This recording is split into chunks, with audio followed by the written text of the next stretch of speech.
Really, seriously, I want to thank you for coming in, taking your time. I know you got a busy day today. What an honor, a huge thrill to have. Like, go ahead. We were just talking about. I'm marking out a little bit. Ahead. We were talking about Barry Windham, what a huge fan I was of Barry. Absolutely. And what a huge fan I of you, Mike.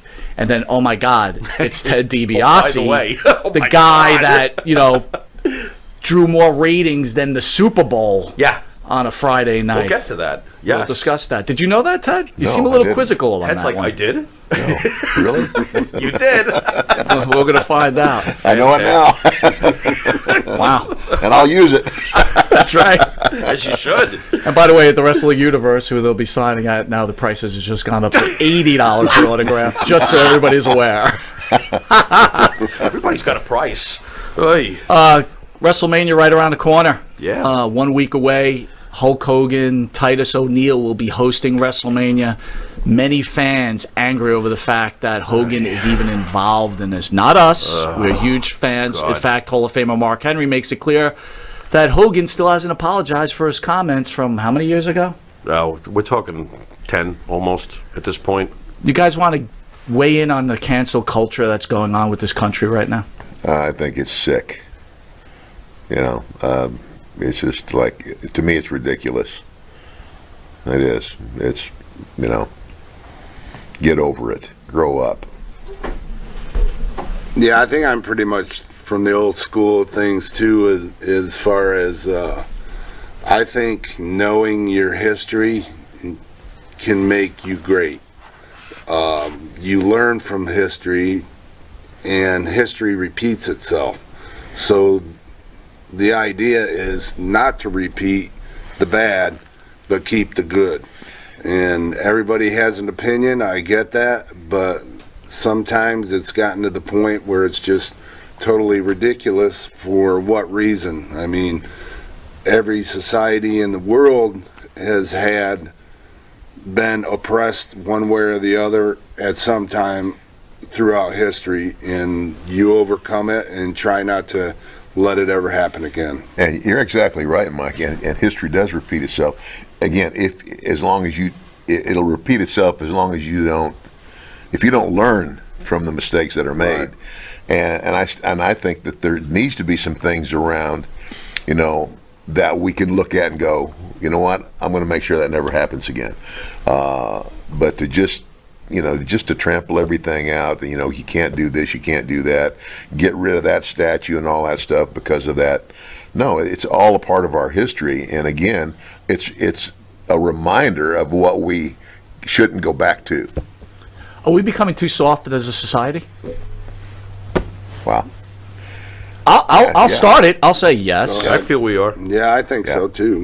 Yeah. And how can we learn from our mistakes if we're so busy erasing our past? We'll have nothing back to look upon, Right. to learn from. I agree. I'm confused by it. Look, I'm a big animal advocate, right? Speciesism, right? Racism, speciesism, anti-Semitism, right?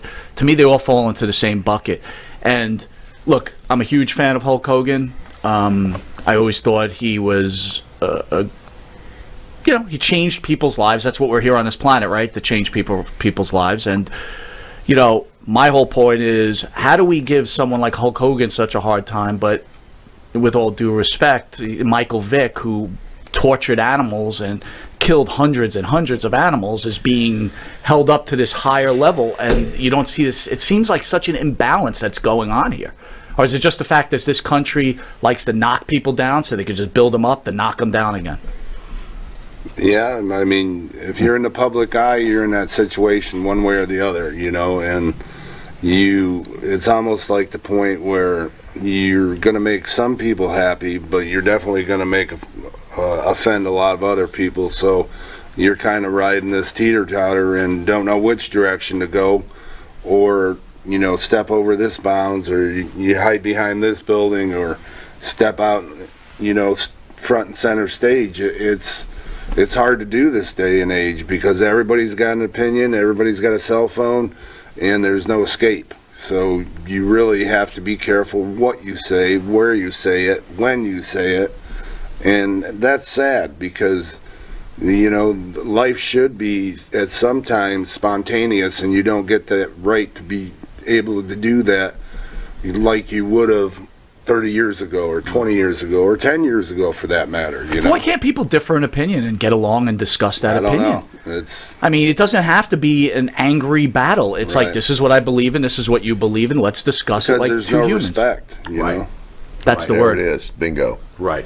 No respect. The respect has gone And out. Ted, it's got to be hard with you, preaching the word, to be able to keep that balance too, right? It's like, you got to be hard, right? Well, and again, if you don't stand for something, you'll fall for anything.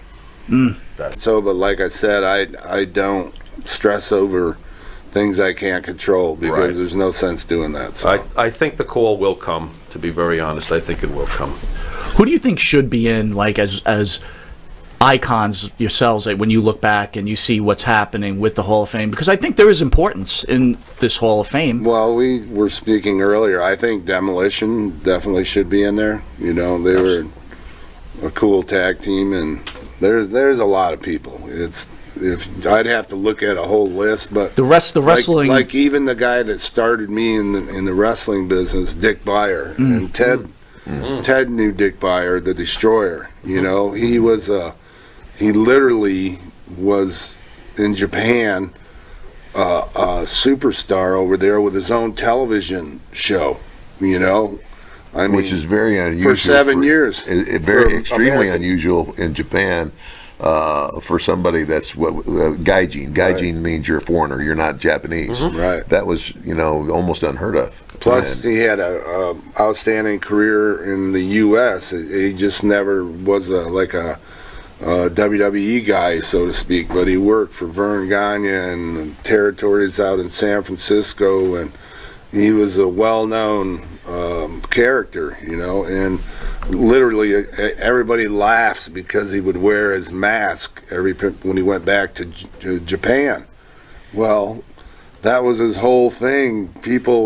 They had like the biggest TV rating in Japanese history, I think, and that still applies today, when Dick Beyer wrestled Giant Baba for Wow. the title. There you go. That's pretty big. There you go. I can't remember you'd have to look that up, what the TV rating was, but I think it still stands as the biggest rating they've ever had there. Wow. So, and Ted, you enjoyed Japan with another foreigner who was treated like a wrestling god over there too, Stan Hansen, correct? Absolutely. And What was Stan- that like? It was great. I mean, I can still remember when Stan Hansen and Bruiser Brody were a tag team, and extreme again, another one of those teams that everybody watched that were huge. And when Brody jumped and went to New Japan, which was unheard of, because loyalty is a very big thing in Japan. And the fact that he would jump from one company to another was just almost unheard of, and it was huge news. And then Stan comes to me and he goes, Brody's jumped to the other side. I need a new partner. Do you want the job? Man. I mean, my mouth dropped open. I said, are you kidding? He said, no. I said, absolutely. And so, and of course, it was short-lived because of the WWF. When I saw, when I picked up my newspaper and saw that Vince had put 93,000 people in the Pontiac Silverdome, I said it then. I said, I'm either going to have to be a part of that company or, because everything else is going to go away. Well, so that's funny. So you saw what was happening. Yeah. On the other hand, you were part of that whole beginning of this. How come you and Barry left? young and dumb. Good answer. So you mentioned Pat Patterson. Last December, we lost Pat Patterson. Can you guys share your thoughts on Pat? Oh, gosh. Pat Patterson, another guy, in my opinion, who had a world knowledge and about the psychology of wrestling. And quite frankly, if I ever had a question about something I was asked to do, or if I ever needed, like if I got into a position where I needed some help, if he was available, he's always the first guy I'd go to. And I think, I'm not sure, but I think he had something to do with the development of my character, which was basically Vince's idea, but Bruce told me that this was funny. Vince and him took a flight somewhere, and he said, Bruce, he said, I'm gonna prove a point to you. Everybody's got a price. So they're sitting in first class, and this was before you could still smoke on a plane, and Vince hates smoke. So this guy, either in front of him or behind him or next to him, this lights up a cigarette, and he says, "Man, I can you please put your cigarette out?" He says, I'm sorry. He says, "But I paid for my seat, da da da da da." And so he goes, "Man, I'll give you a couple $100, He says, "I'm sorry." He says, I said, "Hey, look, I'll give you $500." And he says, "I'm sorry." He says, "I'll give you $1,000." He puts a cigarette out and he takes the money. and he looked at Bruce. He said, "See, everybody's got a price." And so, anyway, that's. But I'm sure that Pat had something to do with the development. Can you clear up one thing for me personally? So you're in the WWF or WWF at the time, and you're the North American champion, and they come up with this idea. I think Vince Sr. comes up with the idea of the Intercontinental title, and then you're supposed to have this match in what?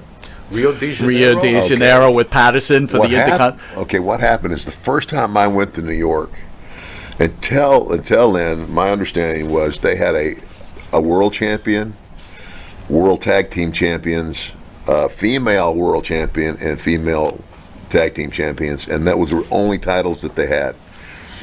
And so when they brought me in as the North American heavyweight champion. First time they introduced a new title to the territory. And so I don't know, a little while went on, and I just happened to mention to Vince Sr., I said, Bill Watts has a North American champion in Mid-South. And he said, "I didn't know that." So that's what, it was kind of like a respect thing. And so they made up a story, is what they did, is that, like Pat beats me, for the North American title, and then goes off to this tournament in Rio de Janeiro where all of these champions put their titles up, and whoever comes out of that tournament, the winner, is the Intercontinental champion. So there is no match, there is no tape on it, you can't find it. No. Because there's people claiming there's tape on it. I have it. No, it never happened. It was a story. Well, wait a minute, Pat was supposed to be Southern heavyweight champion. When did that happen? That's the other mystery to this whole thing. Mike, how about your memories of Pat? Yeah, Pat was a great psychologist and had a lot of experience, and had seen a lot in the business and helped a lot of guys. I remember Pat mostly when Barry and I first started back in 1984. Pat was a producer / agent on the road, and I worked with him one time at a bar mitzvah. They booked us at this bar mitzvah somewhere in New York. Patterson at a bar mitzvah. Yeah, Right. and that's what the kid wanted. That's what the kid wanted for his bar mitzvah. What, Pat Patterson? So we had That's three awesome. matches on the card, and I worked with Pat. And then we jumped in the car and drove to Washington, D.C. for our night show that weekend. It was crazy. So, but yeah, and I remember I had just gotten married, and I got my wife on the road, which was basically the only time we ever got to see each other. I brought her on the road because I was never home. And Barry had a girlfriend on the road, and so we come back, and we made it through this snowstorm, and Barry and I are on last with Sheik and Volkov, and we come back, and our wife, or my wife, and Barry's girlfriend are in the back drinking pina coladas with Pat. And I'm like, That's great. but that's, and he was just happy. He was, "I'm so happy you make it here." He's a We good thought we host. were Wait a gonna minute, that's have a to pretty good cancel. imitation of Pat. that That is actually- much better than you. You're the one who imitates Pat. I've never even tried to. I'm not even close to that. Can I hear another one? Do we have was another fine. one? Look at all these- Now you let the pressure on me now. Well,